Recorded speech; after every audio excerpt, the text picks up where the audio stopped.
You're listening to the Life with Old Dogs podcast, and I'm your host, Dawn Memnaugh, primary caretaker of all of our wonderful senior German Shepherds right here at Woody's Place Senior German Shepherd Sanctuary.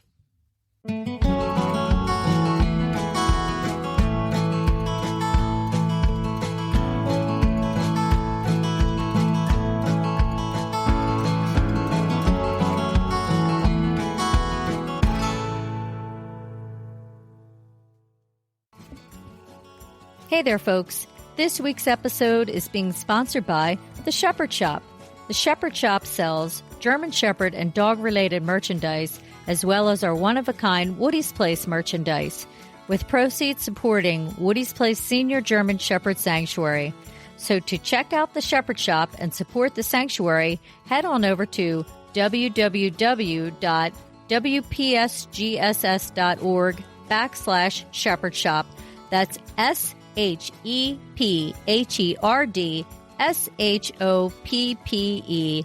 And now, back to our episode.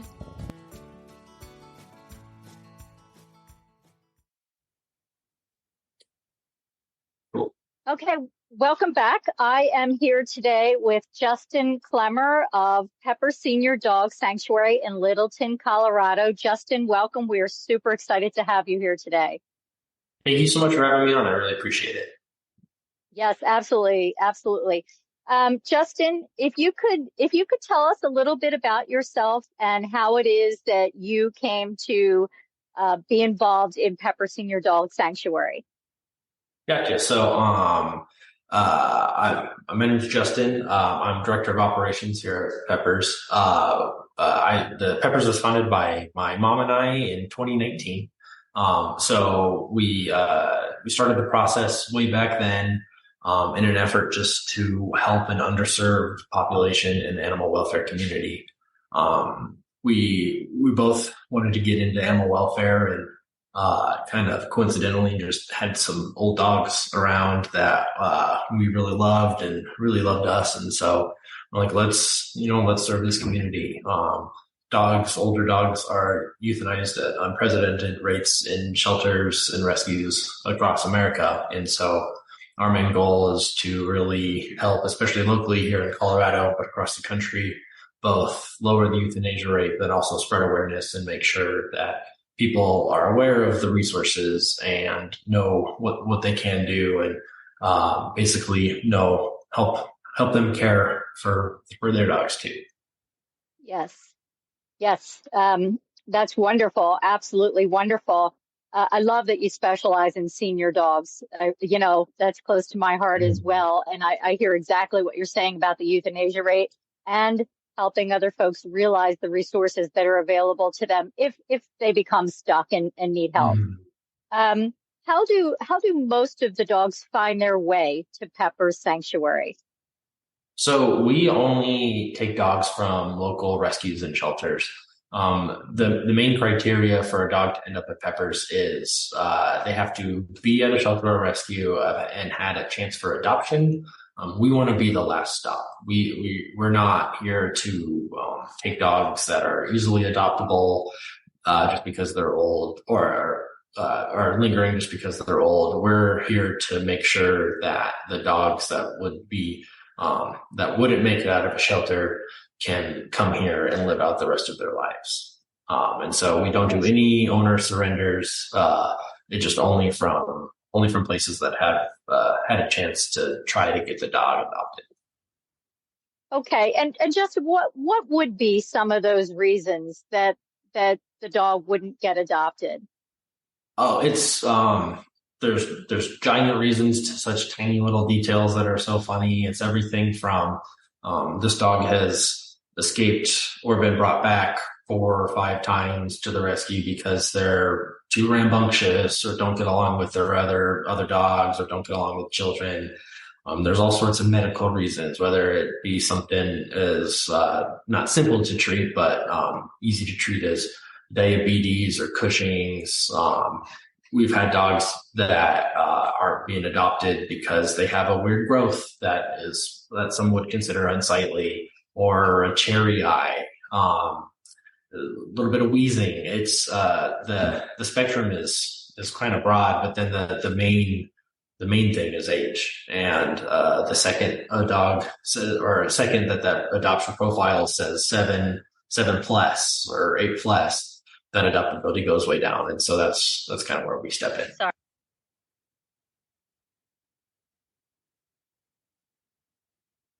So, are you there? Oh, yep. Sorry. Can you hear me? Yeah, I can hear you. I'm sorry.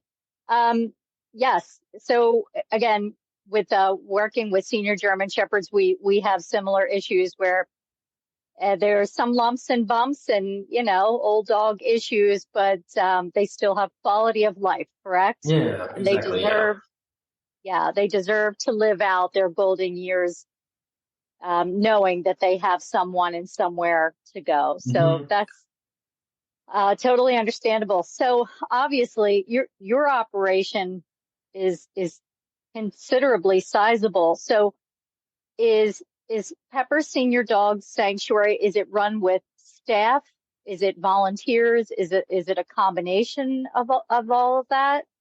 It's a combination. We have a very small core staff and a very large volunteer base. And we are a sizable operation, but we are brand new. So we're still working on our staff, working on building our volunteer base, and really working to expand and increase our life-saving capabilities.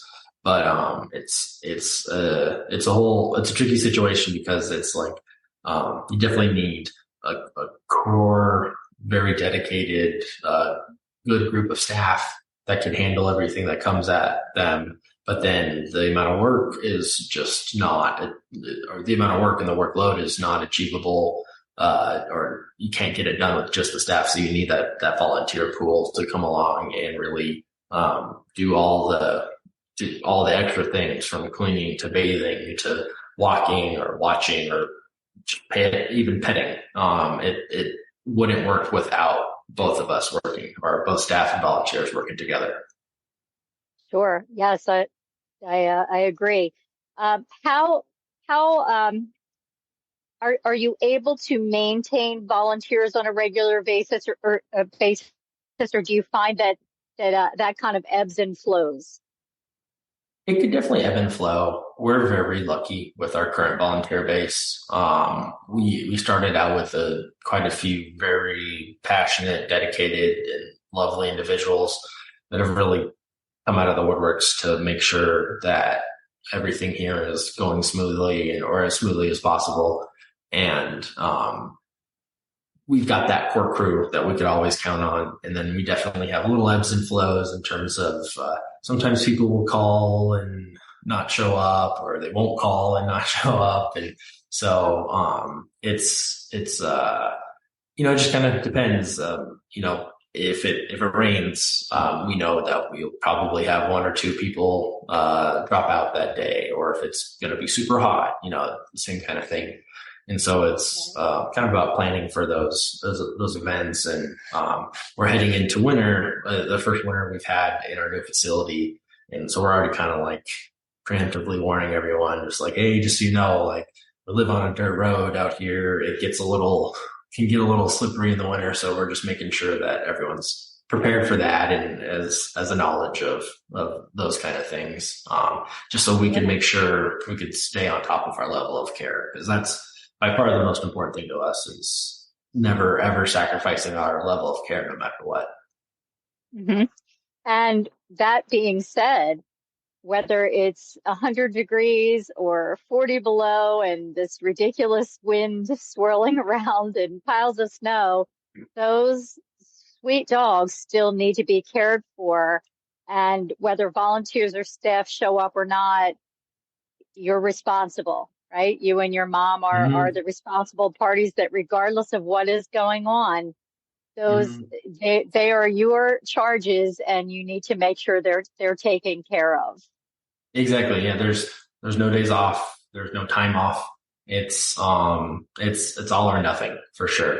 And, we're very fortunate where we found a location where, we could live and build the sanctuary.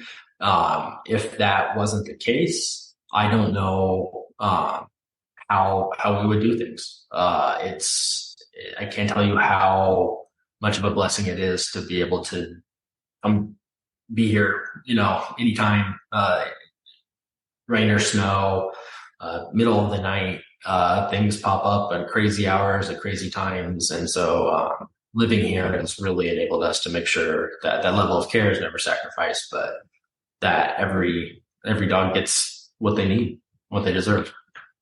Absolutely. And I'm listening to what you're saying and just through the other podcast episodes, and we've all come to the conclusion that those things pop up usually at 2 a.m. on a Sunday morning, Mm-hmm. Yeah, exactly. when you've had the worst day ever. Mm-hmm. But you manage. So what does a typical look like for you at the sanctuary? Well, it's different because every day has its own fun surprises. But it's the typical day is a lot of work, but it's also a lot of fun. We open the sanctuary, wake up, get everyone outside, clean up the rooms. We don't have kennels here. We have bedrooms. So we really believe that dogs are happier in groups, and we're able to increase our capacity by making sure that the dogs that are here live and work cohesively with their group. And it has really expanded our capacity and our ability to save lives. But that might come with a very big mess to clean up in the morning, every morning. And then, so after you do that, get food and medication going. And then, that's when the day really starts. Each dog here has a individual care plan where it involves veterinary care, physical therapy, aqua therapy. Sometimes their care plan is, hey, this dog is really suffering with some dementia. Let's cater our day's activities for this dog to really focus on their dementia and help them along. It could be it's dental, it could be like dental day. We had a bunch of dentals, or one dental the other day, and so like that really kind of pivots how the day works. Even if it's just one dog getting dentals, you have to make sure everything flows cohesively, and that dog gets just as much love and care as every single other dog in the facility. My favorite time of day, or one of my favorite times of day, is our nap time. We hold fast to our nap time. So from about noon to 2 every day, we make sure the dogs are either back in their bedrooms or in a comfortable place around the sanctuary where they can have a nice chill afternoon where they can relax. And whether it's after a physical therapy appointment or walking with a volunteer, they deserve downtime just as much as we do. And so we make sure to give them their nap time. And then after that, it's other just different random afternoon activities, whether it's group activities or individual enrichment. And then it's dinner and then bedtime. After dinner, our crew gets pretty sleepy pretty quickly. And so, it's dinner and then cleaning and then bedtime pretty much. And so, it's always cleaning. There's cleaning in between every step. Yes. I have to agree with you. Ironically, before I got into sanctuary life, I had a residential commercial cleaning service for 23 years. Nice. And I often point that out when folks approach me and say, oh, I want to do a rescue or a sanctuary. It's like, well, I hope you love to clean, because there's always going to be mountains of wash and floors to clean. And, you just can't let that stuff bother you. And it needs to be done. Mm-hmm. It's important. It's important to maintain the health of not only the residents, but the facility and everyone who's there. Exactly. So, yeah. It's their home. We keep our homes clean. We need to keep their homes clean as well. Yes, absolutely. Yes. So that sounds like something you love about the sanctuary, the nap time. What are other things you love about your sanctuary life there at Peppers? I love every minute of it. It's an immense joy to wake everyone up in the morning, come down, and we have every mixture of like if they're a morning dog or if they're an evening dog. And so it's fun getting the dogs that are really excited to go out and around in the yard. And then I also love, we got a old lab mix, Ivory, who we open the door and she'll just kind of look up and then put her head back down and go to sleep for another hour or two. And so I love just coming in and seeing all the dogs and seeing how happy they are and where, how they got rest. And then where I'm finding an immense amount of joy. It's something that we're very lucky to be able to do, both with our volunteers and our staff, is watching the dogs really improve, whether it's through proper veterinary care, which we're absurdly fortunate. We have on site a veterinary clinic with a veterinarian. And so we're able to provide veterinary care here in their home. So it's really casual. If they need a blood draw, we can go to them in their most comfortable place and get it done. They don't have to go to a scary car ride to the scary clinic. It's just done right there.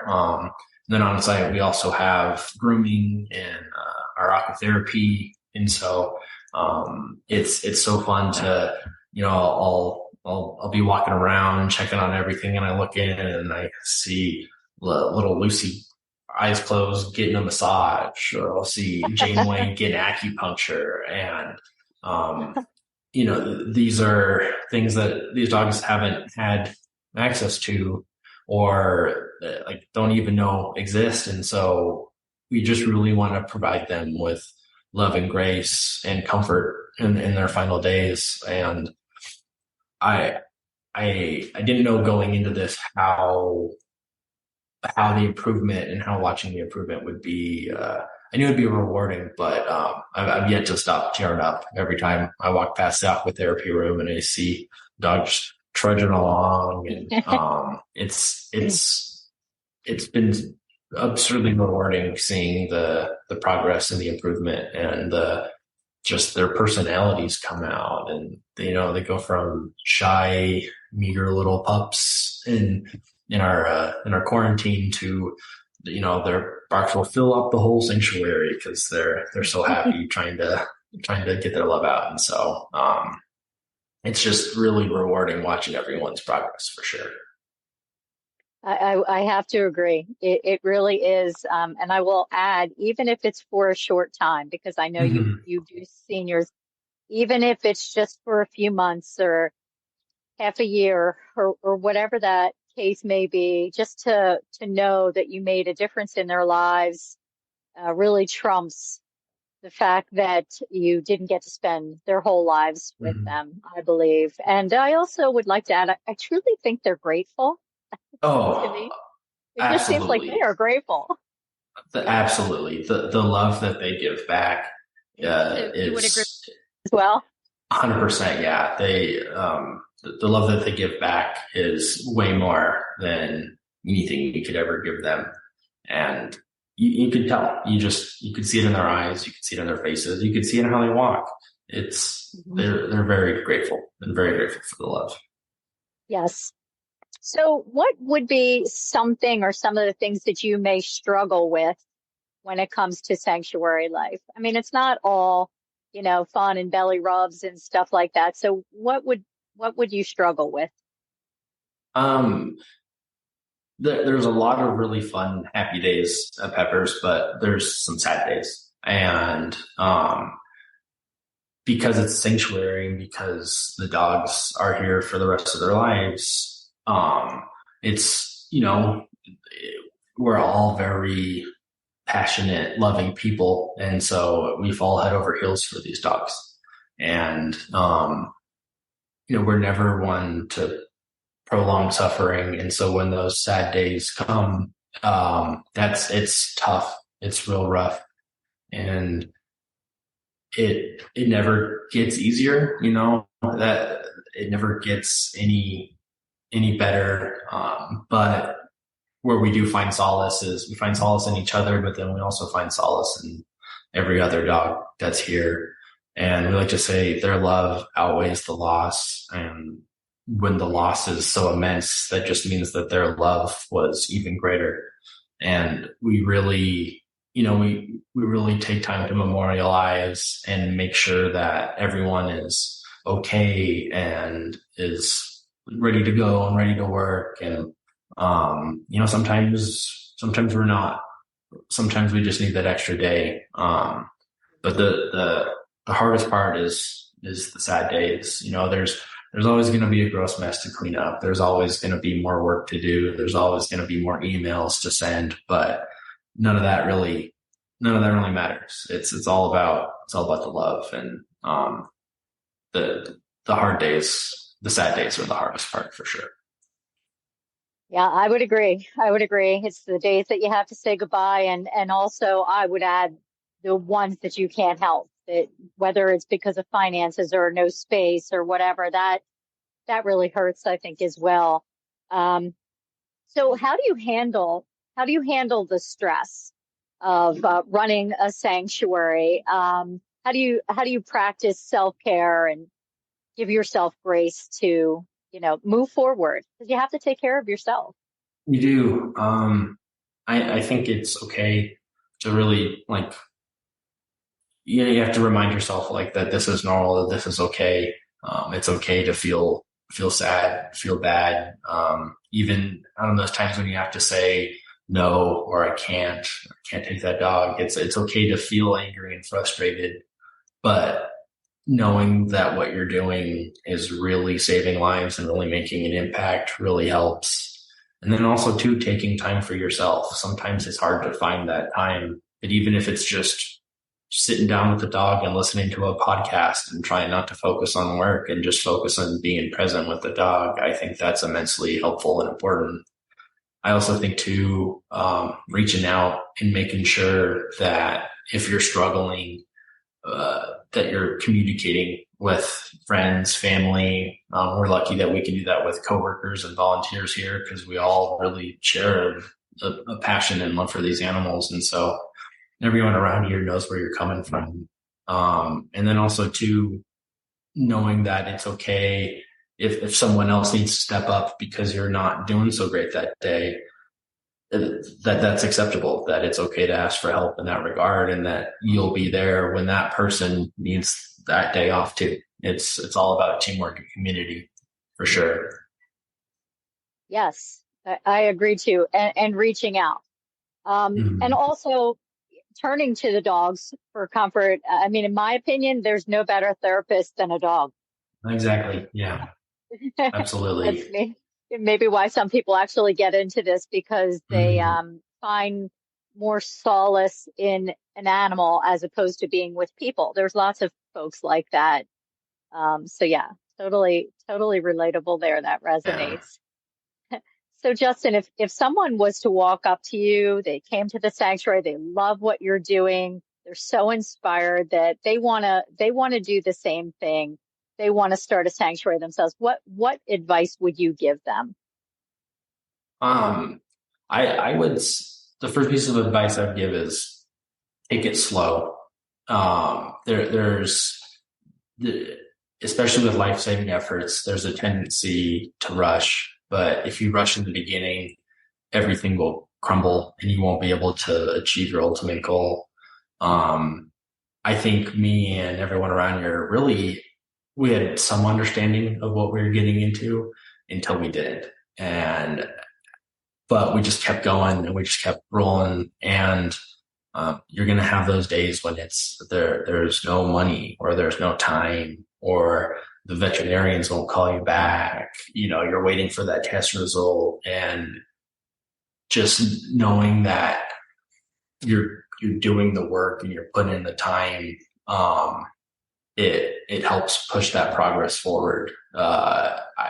It's easy to get in a situation where you're putting the cart before the horse. And I think it's okay and acceptable to really step back, examine what you're doing, and making sure that everything you're doing is helping you actually progress that goal, instead of rushing around trying to put out little fires all over the place when you could be focusing more cohesively on the bigger picture. And then the other piece of advice I would give is that it's really hard. It's really, really hard. And you have to be ready. It's not something that happens overnight. It's not just going and getting a bunch of dogs and cats and bringing them to your house. It can start that way, and it certainly starts that way for a lot of people, but really taking that next step and developing a community and developing that network of people that can help, it takes time, and you're going to have to put in long nights and early mornings and weekends, and it doesn't stop. So you have to be ready for that. Yeah. I love that. And yes, I agree again with you. It has to be, in my opinion, something that pulls you, and you don't want to push yourself, because like you said, and I am listening, and it is very hard, and it is going to be very challenging, and it is 24/7, and you do need support. And some days you just want to not get out of bed because something's hurting or you don't feel well, and you still have to, remember that you chose this. This is a choice. And I hear what you're saying, and I hope others hear that message as well. Justin, if you were to do this all over again, knowing what you know now, would you still do it? 100%. Yeah, easy. It's my life's work, my passion. Every single day is a reward. It's, they say you find what you're passionate in, you never work another day in your life. And sometimes it does feel like work, but most of the time it's the amount of love and the amount of joy that comes from every single dog here is worth it in spades, all day, every day. I'm sure there's certainly things I would have done differently, but then, maybe I wouldn't have been sitting here at this desk. And so I'd absolutely do it over and over and over again. Yeah. Yeah. It takes a special person. It really does. And something I keep hearing over and over again is just what you said, regardless of the challenges, the struggles, the tough days, the fact that it is 24/7. Everyone I have spoken to has said the same thing. I would do it again. And so would I. I wouldn't know what else to do, really. Yeah, exactly. That's a good point. Yeah. So, well, this has been absolutely fantastic. I'm very excited to get this information out on the podcast. Is there anything else you would like to add? Would you like to tell people where they can find you online? Yeah, so you can find us online at psds.org. Follow us on Instagram and Facebook. That's where you'll be able to kind of stay up to date with the happenings around Peppers. You'll be able to find volunteer opportunities online, ways to donate, ways to help. We don't just need local help. We need help across the country. And then the only other thing I would add is find those orgs in your part of your neck of the woods, in your part of the world, and go volunteer, go hang out, look for their Amazon wish lists, ask if there's a special food that they need that they can't afford.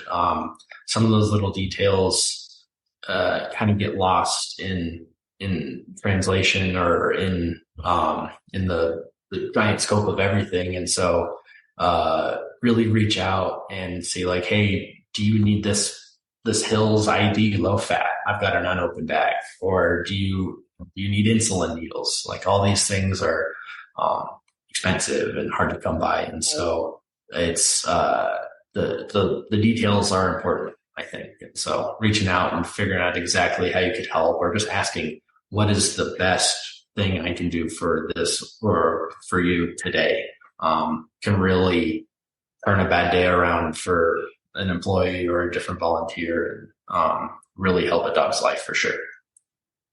Absolutely. Justin, for those who are local, is the sanctuary open for public visits or by appointment only? So it is open by appointment only.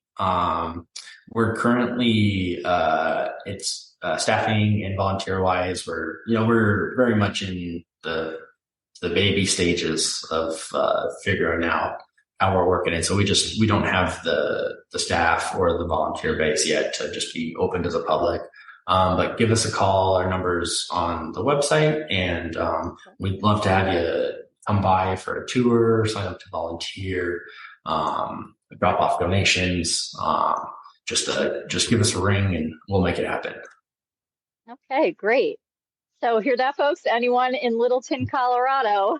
Because if I was there, I'd be visiting. Please do. All right, Justin, I really appreciate your time, and I'm excited, like I said, to get the word out again for Peppers, and all the information you gave is just so needed for anyone who's really looking to maybe follow in your footsteps to get a real taste of, hey, this is what it really takes. Mm-hmm. And you know what? The more the merrier, because we need it, because homeless dogs, homeless animals are not going away anytime soon. No, it's a problem that America is doing better on, but in order for us to be a truly no-kill country, it's going to take a lot of people, a lot of time, a lot of effort, and a lot of money. Right. Absolutely. All right, Justin, thank you so much. I do appreciate it. Thank you so much. Hold on a second.